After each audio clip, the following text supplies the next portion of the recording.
a topic that's been taboo for many years, but now experts are saying that we need to start talking about this. In fact, some describe it as an epidemic that's taking a toll on the Black community, and they say that COVID is only making it worse. BNC correspondent Walter Morris explains why. He enjoyed music and skateboards. He was the best thing that ever happened to me.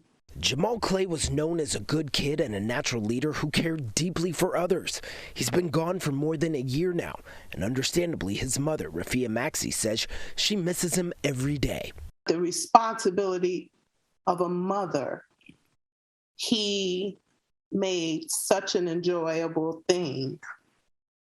I was so honored to be his mother because he was so easy to love and was so wanting to be a right hand at many times in my life. September, Jamal would have turned 21. He took his own life in May 2020 at the age of 19.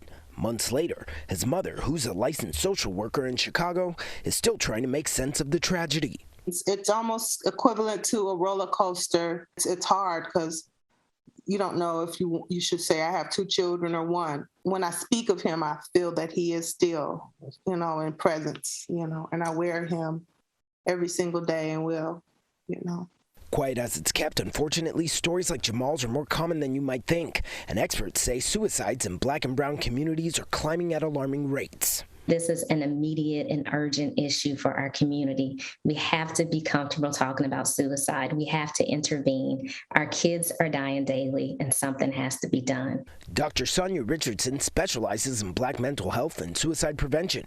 She says the suicide rates in communities of color have been increasing for decades, but the pandemic has made the problem worse. In your white communities, there's actually been some decrease in suicidality. But in the communities of color, they're finding that sometimes those rates of suicide are twice the rates as they were pre-COVID. And so those rates, even among our communities, are being exacerbated as a result of COVID. And so the pandemic, with its increase in isolation, increase in physical health symptoms, mental health symptoms, is only impacting our communities even more. Richardson says that's just the tip of the iceberg when considering why suicide rates in Black and brown communities are climbing. Researchers are noticing in the suicide research that discrimination, experiences of discrimination and perceived discrimination are some factors that contribute or increase risk for suicide. And this is a nationwide problem. Just to give you some perspective, here at D.D. Hirsch Mental Health Services in Los Angeles, so far this year, their crisis line is on track to receive 2,000 calls from Black youth alone, ages 15 to 24 years old. The rates of suicide for youth for 10 to 24 years old in California are the highest for Black youth than any other racial background. What we do know is that amongst Black youth, the calls and people in crisis keep skewing younger and younger. I mean, if you can believe it, suicide is the second leading cause of death for Black children 10 to 14 years old. But there is hope. Here at D.D. Hirsch, they offer services for the entire family. They encourage anyone who's concerned about a loved one to reach out.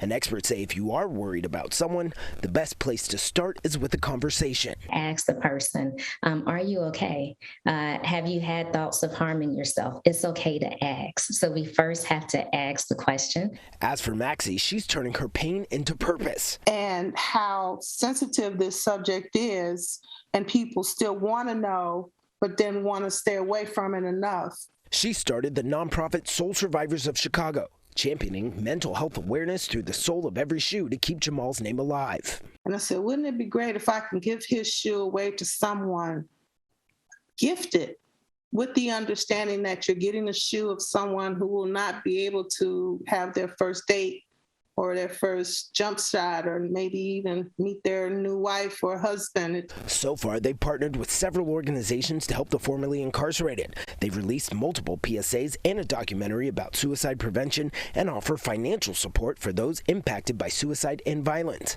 Maxie says nothing will fill the void of losing her son, but she hopes her work will help other mothers avoid what she went through. He was someone I wanted to see and had so many plans and expectations for. And I love him with every being of my soul.